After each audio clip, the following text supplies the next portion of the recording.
자, 오늘 본문을 가지고 성전 건축을 완성하다라는 제목으로 함께 말씀을 나누겠습니다. 지난주에 성전 건축 시작했는데 벌써 성전 건축이 완성이 되었습니다.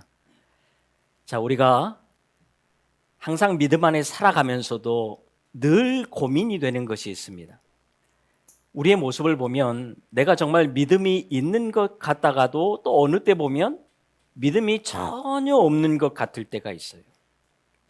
어느 때에는 내 믿음이 저 높이 올라가서 하나님의 말씀이라면 오늘 당장 내가 오지로라도 달려갈 것 같을 때가 있습니다. 그런데 또 어느 때에는 내 믿음이 저 아래로 내려가서 하나님의 명령이 떨어짐에도 불구하고 한 발짝도 움직이지 못할 때가 있더라는 거예요. 그래서 우리는 늘 고민하게 됩니다. 내가 정말 믿음이 있는 것인가? 때로는 너무 인간적이고 세상적인 생각과 방법을 선택하며 살아가는 우리의 모습을 바라보면서 정말 나에게 믿음이 있는 것일까? 그리고 낙담하고 좌절할 때가 있는 것이 오늘 우리들의 모습입니다. 여러분, 우리의 믿음이 왜 이러는 걸까요? 믿음이 있는 것 같은데 또 없는 것 같아요. 그래서 내가 믿음이 있다고 말하기도 그렇고 또 없다고 말하기도 애매할 때가 있더라는 거지요. 왜 이럴까요? 여러분, 오늘 본문에 나오는 솔로몬의 모습에서도 우리가 이런 모습을 좀 발견할 수가 있습니다. 분명히 지난주까지만 해도 솔로몬은 대단한 믿음과 열심으로 성전 건축을 했습니다. 그러면서 성전 외부와 내부의 공사를 잘 마쳤습니다. 여러분, 역대기서를 보면요, 솔로몬이 성전의 거룩함을 유지하기 위해서 얼마나 애쓰고 노력했는지가 잘 나와 있습니다. 보통 믿음이 아니었다는 거예요. 그리고 이제 성전에 들어갈 기구들만 잘 채워 넣는다면 성전 건축이 완성이 되는 거예요. 그런데 오늘 보면 7장에 넘어오면서 성전 건축이 아직 마무리되지 않은 상태인데도 불구하고 갑자기 솔로몬 왕궁 건축에 대한 이야기가 나온다라는 거예요. 오늘 보면 1절 우리 같이 한번 읽겠습니다. 화면 보고 시작.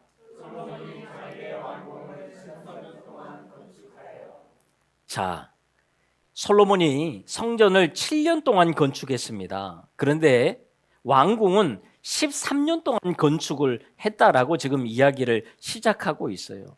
그러니까 시간적으로 2배 이상의 공을 들여서 지금 왕궁을 짓고 있는 거예요. 성전보다도 더 왕궁에 치중하는 모습이 이 기간만 보아도 보여지지요. 여러분, 기록에 따르면 성전보다 왕궁은 규모가 4배 정도 크게 만들었다라고 이야기를 합니다. 여러분, 왕궁을 짓는데 오늘 앞부분에 보면 정말 좋은 재료들을, 최상의 재료들을, 귀하고 값진 재료들을 사용하는 것을 볼 수가 있어요. 성전에만 그 재료를 사용한 것이 아니라 왕궁에도 그 못지않게 좋은 재료들을 사용합니다.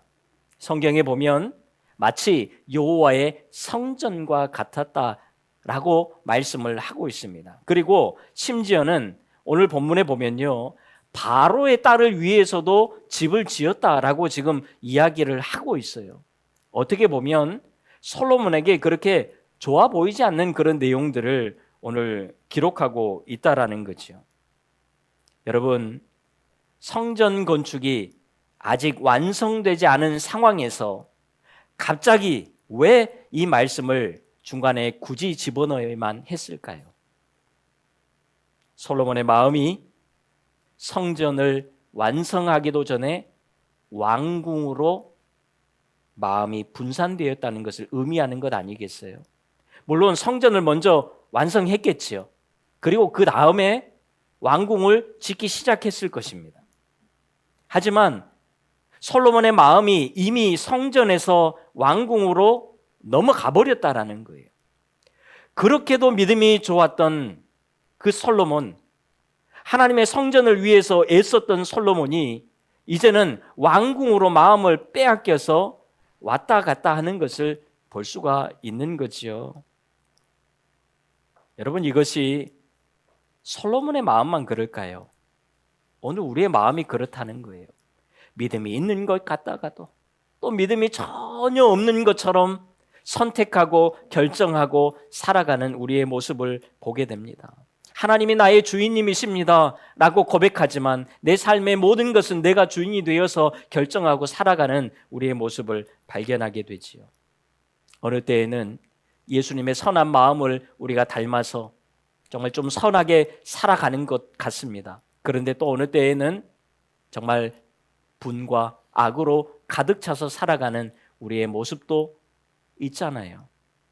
그리고 또 다시 내가 믿음의 모습으로 아무렇지도 않은 듯이 살아가게 되는 것을 보게 됩니다. 언제 그랬냐는 듯이 또 믿음으로 살아가요. 여러분, 왜 이렇게 되는 것일까요? 우리의 믿음이 왜 왔다 갔다 할까요? 근본적인 이유는 이거겠지요. 우리는요, 하나님께서 우리에게 믿음을 주시면 우리가 믿음의 행동을 할 수 있는 것이고요. 하나님이 우리에게 선한 마음을 주셔야 우리가 좋은 마음으로 살아갈 수 있는 거예요. 하나님께서 우리의 생각과 마음을 붙들어 주셔야 우리가 잘 살아갈 수 있는 거예요. 그런데 하나님께서 우리에게 이런 은혜를 주시지 않으면 우리는 조금도 은혜로 살아갈 수가 없어요. 믿음으로 살아갈 수가 없습니다. 내 마음대로 생각하고 내 방법대로 살아가는 거지요. 하나님이 은혜 주시지 않으시면, 우리의 마음을 붙들어 주지 않으시면 우리는 금세 지극히 세상적이고 인간적인 선택과 행동을 하게 되더라는 거예요. 이것이 원래 우리들의 모습입니다. 우리가 거룩한 것처럼, 나는 아닌 것처럼, 나는 믿음이 좋은 것처럼 우리가 살아갈지 모르지만 여러분, 솔직히 우리 그러지 않잖아요. 우리는 정말 늘 넘어질 수밖에 없고 연약하고 무능하고 죄악된 사람들이에요. 우리가 이것을 인정해야 돼요.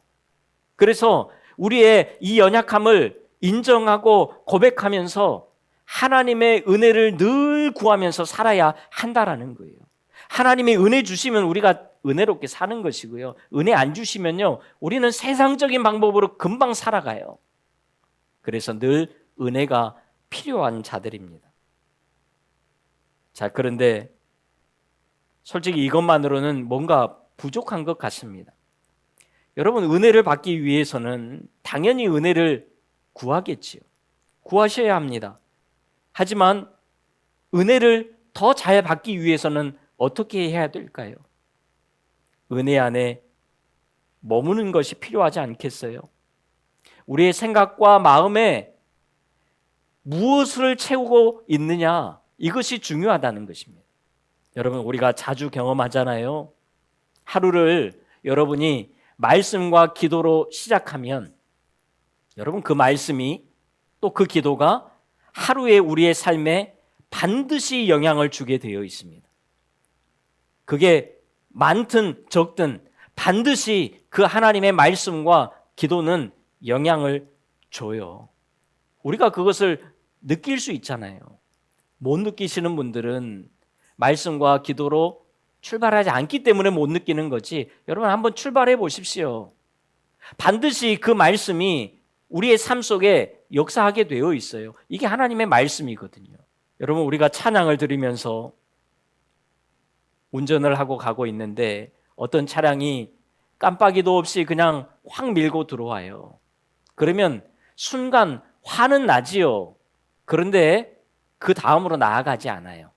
왜냐하면 방금까지 찬양을 듣고 찬양을 하고 있었기 때문에, 찬양 속에 있다 보니까 그 급한 상황을 만나도 내 화가 잘 올라오지 않습니다.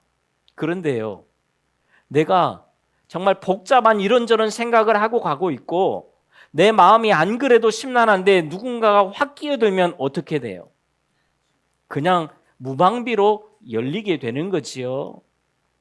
내 말과 화가 제어가 안 되는 것입니다. 그냥 막 튀어나올 수밖에 없어요. 나는 믿음의 사람인데, 아니요. 우리가 그 순간 은혜 안에 머물러 있지 않으면요, 우리는 세상적인 나의 본능이 그냥 튀어나오게 되어 있다라는 거예요.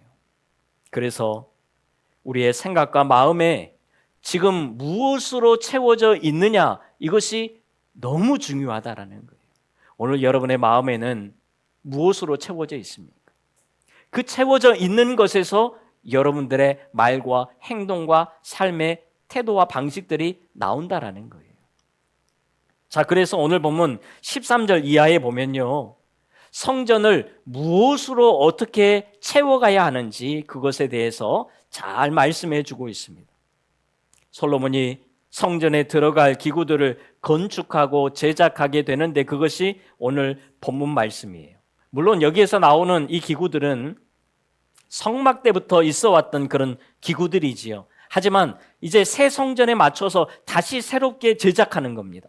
조금 더 아름답게, 좀 더 세련되게 그렇게 만들게 돼요. 사실 여기까지 마무리해야 성전 건축이 완성이 되는 것입니다. 그런 의미에서 오늘 본문은 교회를 세워가고 또 마음의 성전을 세워가는 우리에게 좋은 방향을 제시해 줍니다. 성전을 어떻게 세워가고 또 성전을 어떻게 채워가야 하는지를 잘 보여주고 있습니다. 그것을 하나씩 오늘 살펴보도록 하겠습니다. 자, 오늘 본문에 보면 가장 먼저 나오는 말씀이 하나님께서 누구를 통해서 성전을 세워가시냐는 거예요. 어떤 사람을 통해서 교회를 세워가시느냐? 13절에 보면 솔로몬이 두로의 왕에게 특별히 요청해서 아주 귀한 놋 기술자 한 명을 데려옵니다. 공교롭게 두로 왕의 이름과 똑같습니다. 두로 왕도 이름이 히람이고 오늘 데리고 온 놋 기술자도 히람입니다. 그런데 이 히람이 어떤 사람이지요? 우리 14절 같이 한번 읽을까요? 시작.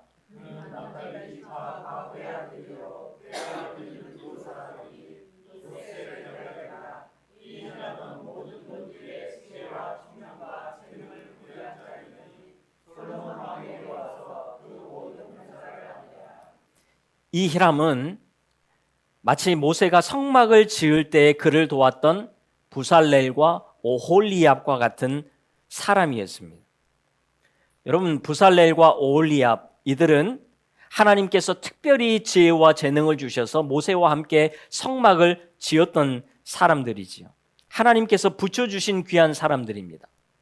그런데 부살렐과 오홀리압만 있었던 것이 아니라 그 외에도 수많은 지혜로운 사람들을 하나님이 모세에게 붙여주세요. 그래서 정말 지혜로운 사람들만 모여서 지었다라고 해도 과하지 않습니다. 그런데 솔로몬이 성전을 짓는 데 있어서는 히람만 지금 언급이 되고 있어요. 여러분, 이 말은 뭘까요? 이 히람이라는 사람이 일당백하는 수많은 지혜로운 사람들 못지않게 엄청난 지혜를 가지고 있다는 것 아니겠습니까? 여러분, 역대기를 보면 이 히람을 소개하는데 정말 이것저것 못하는 것 하나도 없는 정말 뛰어난 사람이다라고 소개를 합니다. 자, 그런데 이 히람은 다른 한편으로 어떤 사람이었다고요? 정말 지혜롭고 재능 있고 정말 탁월한 사람, 이런 사람만 성전을 지을 수 있다. 여러분, 그게 아니에요. 14절을 보니까 납달리 지파 과부의 아들이었다라고 히람을 소개합니다. 여러분, 이것이 무엇을 의미할까요? 히람의 아버지는 두로 사람입니다. 어머니는 납달리 지파 유대인이에요. 그러니까 지금 히람이라는 사람은 혼혈인이었다라는 거죠. 자, 그러면 이 히람은 당시 사회에서 두로인으로서 활동하는데도 제약이 있고 또 유대인이라고 하기에도 제약이 굉장히 심했습니다. 자, 그런데 거기에다가 아버지까지 돌아가셨어요. 당시에 얼마나 어렵고 가난하게 자랐겠습니까? 사회적인 약자예요. 어디 가나 인정받을 수 없는 그런 사람입니다. 아무리 노세 장인이라고 하지만 그의 신분과 처지는 성전 건축에 어울리지 않는 그런 사람이에요. 성전 건축에 좀 사소한 일 돕는 정도는 할 수 있겠지만 성전 건축의 전면에 서서 전체를 이끌고 가기에는 상당히 사회적으로 부족해 보이는 그런 사람입니다. 한마디로 자격 없는 사람이라는 거지요. 그런데 하나님께서 이런 히람을 통해서 성전을 완성해 가신다는 거예요. 여러분, 하나님의 교회는, 성전은 재력과 권력이 있는 자가 세워가는 것이 아닙니다. 솔로몬과 같이 지혜롭고 뛰어나고 탁월한 사람만이 성전을 지어가는 것이 아니에요. 연약한 자이고 자격 없는 자이지만 하나님께서 그런 자들을 사용하셔서 성전 건축을 완성해 가신다는 거예요. 여러분, 이것이 놀라운 사실입니다. 그런 자가 누구일까요? 연약하고 부족한 그런 자가 누굽니까? 오늘 우리들이잖아요. 연약한 우리를 통해서 하나님은 교회를 세워나가시는 거예요. 여러분, 하나님께서 왜 연약하고 부족한 자들을 통해서 교회를 세워나가실까요? 우리 생각 같아서는 정말 잘 나가는 자, 정말 많이 가진 자, 정말 탁월한 자가 교회를 세우면 얼마나 더 멋지게 세울 수 있겠어요? 그렇지 않겠습니까? 저 실력이면, 저 능력이면 교회를 잘 세울 텐데, 저 재력이면 교회를 세울 텐데, 여러분, 교회는 그렇게 세워지는 것이 아니에요. 교회는 연약하고 부족한 자들을 통해서 하나님이 세워가세요. 왜 그러실까요? 힘 있는 사람 얼마든지 사용하실 수 있잖아요. 그런데 왜 그 방법을 쓰시지 않느냐는 거예요. 여러분, 저에게는 솔직히 교회를 개척해서 튼튼하게 세워갈 수 있는 그런 실력과 능력이 없습니다. 시간이 흐르면 흐를수록 더 그것을 많이 느끼게 돼요. 저의 부족함을 보게 됩니다. 하나님, 저는 아무것도 할 수 없습니다. 그냥 하는 것이 아니고, 고백이 아니고요. 여러분, 진짜 할 수 있는 것이 아무것도 없어요. 그러니까 여러분, 어떻게 할까요? 하나님만 의지하지 않겠습니까? 내가 할 수 있는 힘이 있으면요, 능력이 있으면 내가 좀 해볼 텐데 할 수 있는 게 하나도 없는 거예요. 그러니까 하나님만 의지하게 되는 거죠. 여러분, 그러면 우리 하나님께서 교회를 세워가시지 않겠어요? 그래서 저는 그것을 요즘 기대하고 또 기도합니다. 여러분, 하나님께서 연약하고 부족한 자들을 들어서 교회를 세워가시려고 하시는 것은, 다시 말해서 하나님께서 세워가시겠다는 거예요. 능력 있는 자를 통해서 하나님이 교회를 세우시겠다고 하면 그 사람이 세워가는 것이지만, 능력 없는 자를 통해서 교회를 세우시겠다는 것은 하나님이 세우시겠다는 거예요. 이것을 지금 말씀하고 있는 것입니다. 여러분, 우리 마음의 성전도 마찬가지입니다. 우리가 노력해서, 내가 애써서 우리의 마음의 성전을 정말 거룩한 성전으로 만들 수 있습니까? 우리가 하루에 몇 시간씩 말씀 보고 몇 시간씩 기도하면 우리가 거룩해지고 온전한 사람이 될 수 있을까요? 지금껏 안 됐잖아요. 그런데 하나님, 저는 안 됩니다. 저는 할 수 없습니다. 도와주세요. 그때 하나님께서 우리로 하여금 기도하게도 하시고요. 그때 하나님께서 우리에게 말씀을 보게도 하십니다. 그러면서 우리를 세워가시는 거죠. 여러분, 성전 건축의 완성은 연약한 우리를 통해서 하나님께서 완성해 가시는 것입니다. 우리가 교회를 세워가면서, 우리 마음의 성전을 세워가면서 우리가 이 부분을 철저하게 인정하고 고백해야 합니다. 우리가 하는 게 아니에요.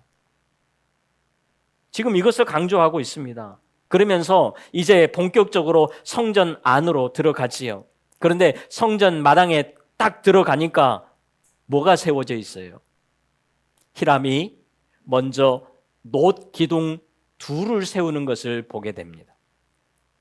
성전의 주랑들, 그러니까 여러 개의 성전의 기둥들이 쭉 놓여 있는데 그 앞에 놋 기둥 둘이 지금 세워지는 거예요.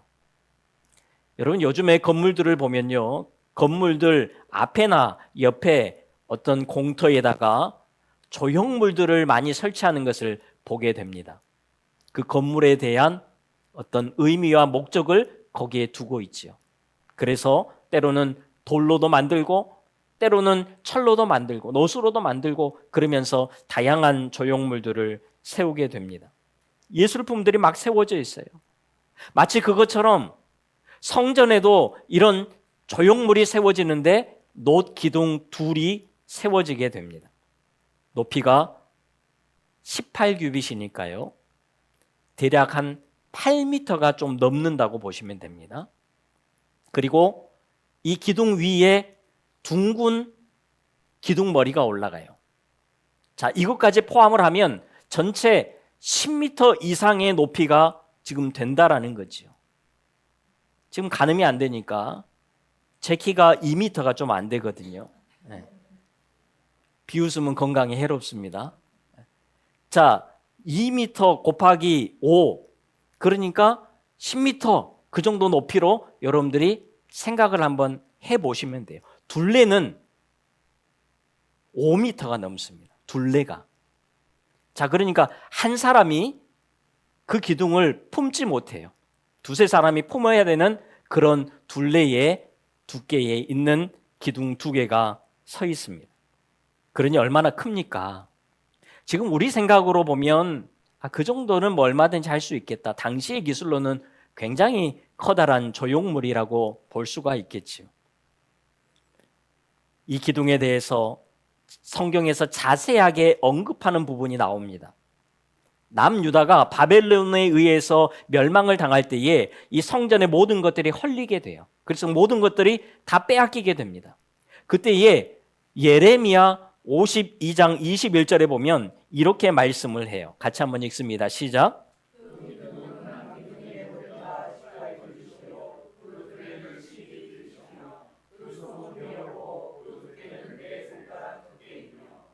자, 기둥 속은 나중에 보니까 비어 있었다라는 거예요. 그리고 이 놋은 두께가 손가락 4개. 그러니까 이 두께로 쭉 둘러 있었다. 여러분 결코 이게 적은 양의 놋이 들어간 게 아니에요. 상당한 양의 놋이 들어가고 무겁고 거대한 그런 장식물이었다라는 것입니다. 그런데 여러분 이 기둥의 이름이 뭐냐는 거예요. 이 조형물을 세웠는데 성전에 의미를 담고 세운 이 두 기둥의 이름, 오늘 보면 21절 같이 한번 읽을까요? 시작.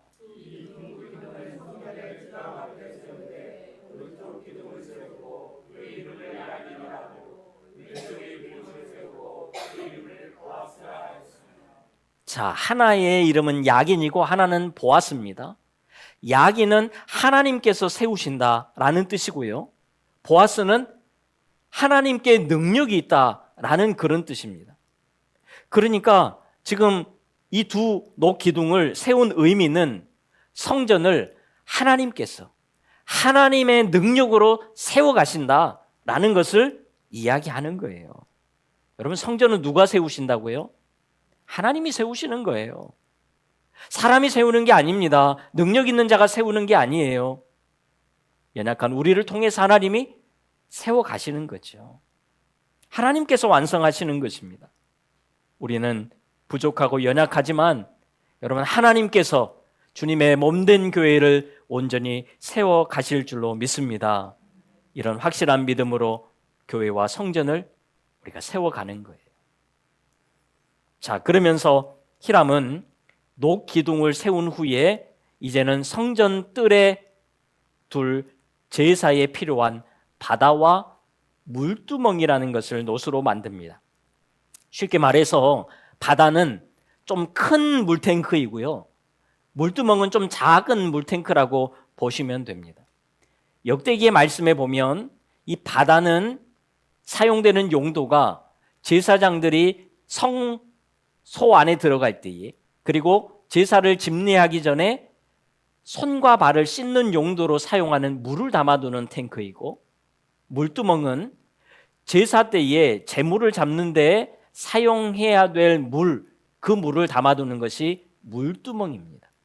자, 이런 용도를 가지고 두 가지를 만들었어요. 그런데 사실 이 놋바다라고 하는 것은 작은 규모가 아니에요. 대략 좀 작은 사이즈의 수영장 정도로 여러분들이 생각을 하시면 됩니다.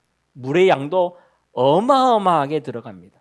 수십 톤이 들어갈 수 있는 그 물의 양을 담는 큰 탱크라고 보시면 됩니다.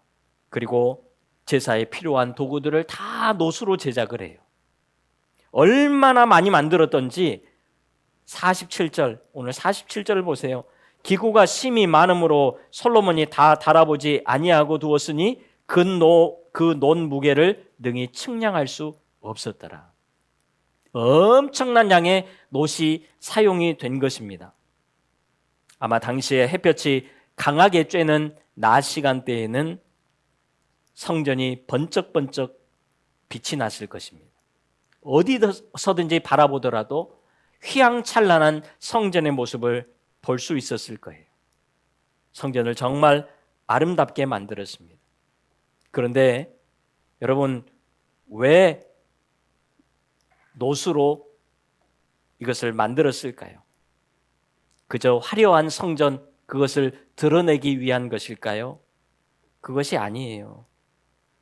여러분, 우리가 성전에 나아갈 때에 반드시 해야 되는 것이 있는데 그것은 죄를 씻는 거예요.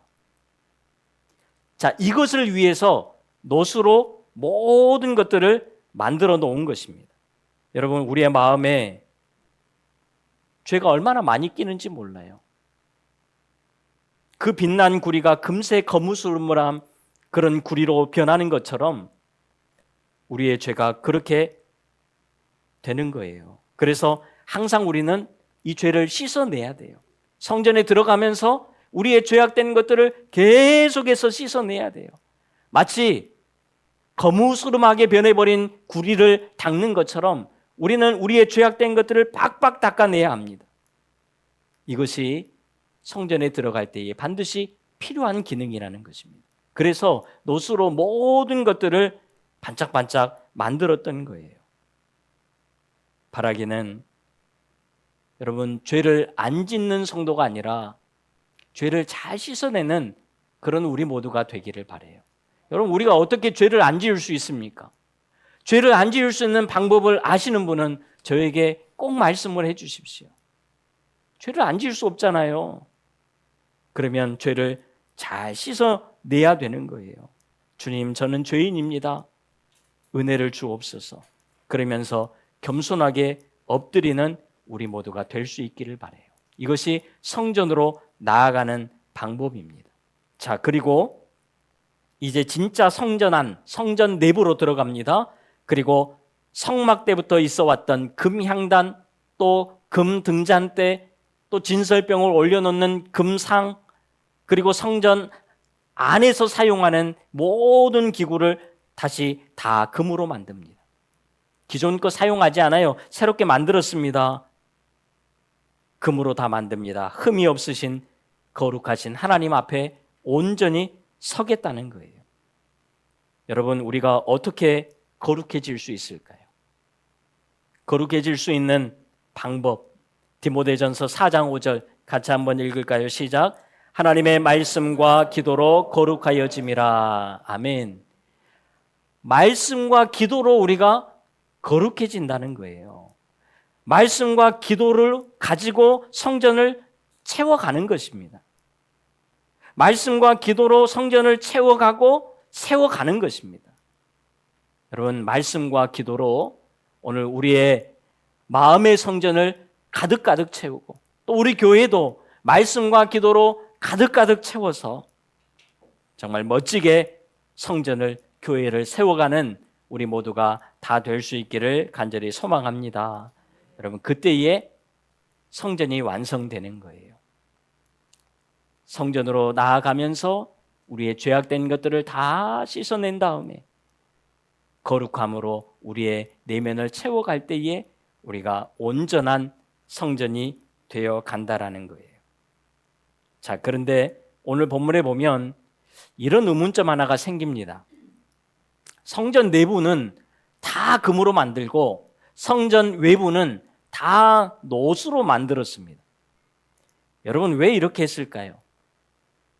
금이 부족해서 그렇습니까? 아니에요. 여러분, 역대하 9장에 보면요, 솔로몬 시대에 금이 엄청 많았다고 기록을 합니다. 우리 역대하 9장 13절 같이 한번 읽습니다. 시작.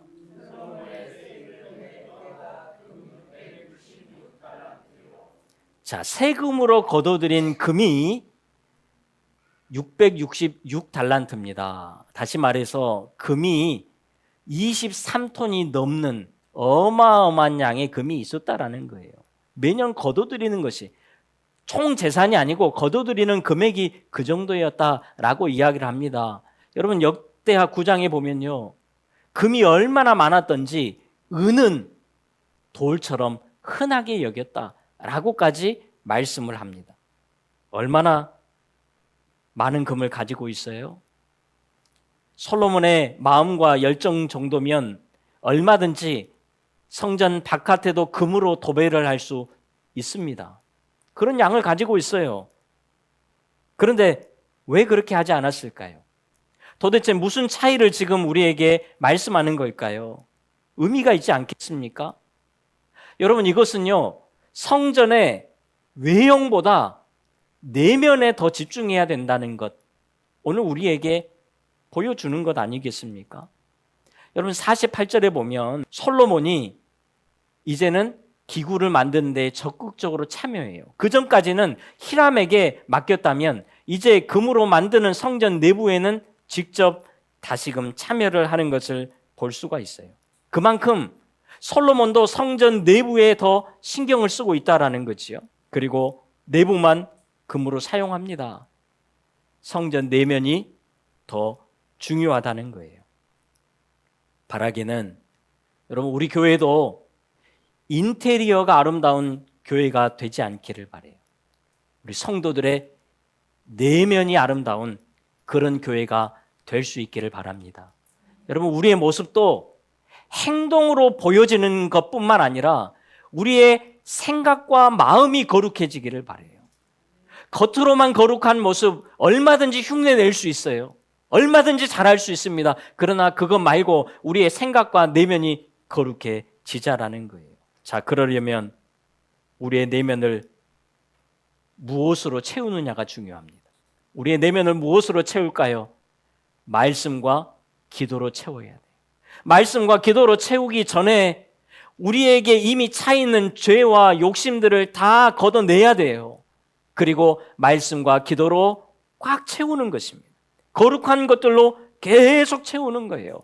하나님으로 채우는 것이고 구원의 은혜로 채워가는 것이고, 그러면서 날마다 하나님을 의식하고 성령님을 의지하면서 살아가는 이 삶으로 우리의 성전을 채워가자라는 거예요. 우리 교회를 그렇게 채우고 우리의 내면의 성전도 그렇게 채워가자라는 것입니다. 여러분, 이렇게 잘 채워서 성전을 멋지게 세워가고 완성해가는, 우리가 완성하는 게 아니지요. 하나님이 완성해 가실 거예요. 그래서 멋지게 주님 앞에 성전을 잘 지어드릴 수 있는 우리 모두가 다 될 수 있기를, 날마다 우리의 내면을 돌아보고 우리의 내면을 거룩하게 하고 하나님 앞에 개인적으로도 성전을 날마다 잘 지어드릴 수 있는, 그래서 완성된 성전으로 주께 영광 올려드리는 우리 모두가 다 될 수 있기를 주님의 이름으로 축원합니다. 기도하겠습니다. 하나님, 우리의 성전을 잘 세워갈 수 있는 우리 모두가 되기를 원합니다. 연약한 우리를 사용하셔서 주님의 몸된 교회를 세워가시는 하나님, 하나님께서 우리 교회를 세워가실 줄로 믿습니다. 또 우리의 내면의 성전도 우리가 하나님께 맡겨드릴 때에 아름답게 우리의 성전을 만들어 주시옵소서. 예수님의 이름으로 기도하옵나이다. 아멘.